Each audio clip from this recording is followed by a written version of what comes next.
बेटे का घर और माता पिता का सरप्राइज। माँ फोन रख देती है और सारी बात विवेक के पिताजी को बताती है। दोनों बहुत उदास हो जाते हैं। कई दिनों से बेटे बहू और पोते से मिलने के लिए बहुत उत्साहित थे, पर अब क्या कर सकते हैं।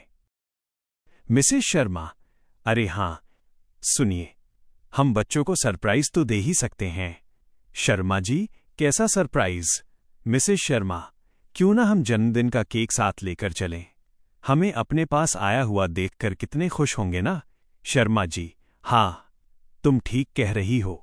ऐसा करता हूं, मैं बाजार जाकर बर्थडे कैप और सजाने के लिए कुछ गुब्बारे ले आता हूं। टॉफियां और केक हम वहीं पहुंचकर शॉप से लेते हुए फिर घर जाएंगे। ठीक है। अगले दिन शाम को दोनों मुंबई पहुंच जाते हैं।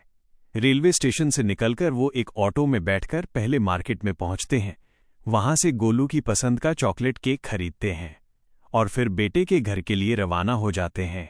दोनों बेटे बहू को सरप्राइज देने की सोचकर मन ही मन बेहद आनंदित हैं।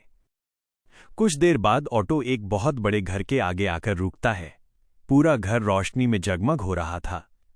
घर के बाहर बड़ी बड़ी गाड़ियों में लोग अपनी फैमिली के संग आ रहे थे। मिस्टर शर्मा ड्राइवर से पूछते हैं, अरे भाई, तुमने ऑटो को कहाँ रोक दिया? ड्राइवर कहता है, बाबूजी, आपने मुझे यही एड्रेस तो बताया था।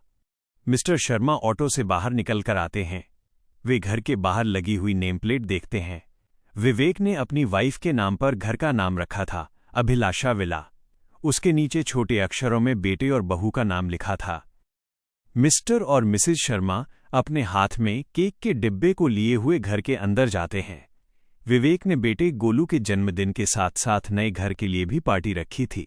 पार्टी में शहर के बहुत सारे बड़े लोग फैशनेबल कपड़े पहनकर आए हुए थे और गोलू अपने दोस्तों के संग खेल रहा था। एक बड़ी सी कीमती मेज पर बहुत खूबसूरत बड़ा सा केक रखा हुआ था। सफर करके आए होने के कारण मिस्टर और मिसेस शर्मा बेहद साधारण कपड़ों में थे। मिस्टर शर्मा ने साधारण सा कुर्ता पजामा पहना हुआ था और मिसेस शर्मा भी साधारण सी साड़ी और सादे तरीके से बाल बांधे हुए थी। एक साइड में खड़े दोनों ही लोग सबसे अलग दिखाई दे रहे थे। दोनों पति पत्नी ने एक दूसरे की आंखों में देखा और कुछ बोले नहीं। शायद विवेक के घर का नजारा देख लेने के बाद कुछ कहने की जरूरत ही नहीं बची थी। बिना बोले ही बहुत कुछ कह रही थी उनकी आंखें। जो बेटा बचपन में कभी पापा की उंगली नहीं छोड़ना चाहता था, शायद आज उसे उसी पिता की उंगली को पकड़ने में शर्म महसूस हो रही थी। इससे पहले कि कोई उन्हें वहां देखता, वे दोनों वहां से चुपचाप चले गए। रात का समय था। सुनसान सड़क पर दोनों चले जा रहे थे, अनजानी मंजिल की तलाश में। घर से बहुत दूर निकल जाने के बाद सड़क के किनारे एक बेंच पर थक कर बैठ गए। उम्र के इस पड़ाव पर आकर बगल में रखा हुआ केक का डब्बा मानो उनका उपहास कर रहा हो। शिक्षा, मॉरल, हमारी समझ में हम सिर्फ पैसा और कमाई को ही करियर मान बैठे हैं।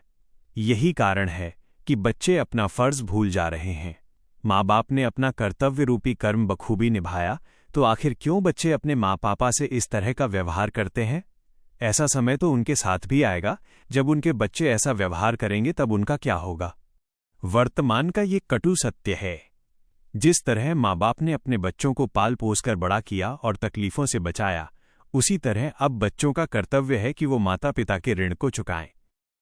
अगर आपको हमारी स्टोरी पसंद आई हो तो अपने फ्रेंड्स को शेयर कीजिए और कमेंट में बताएं कि आपको कैसी लगी ये स्टोरी।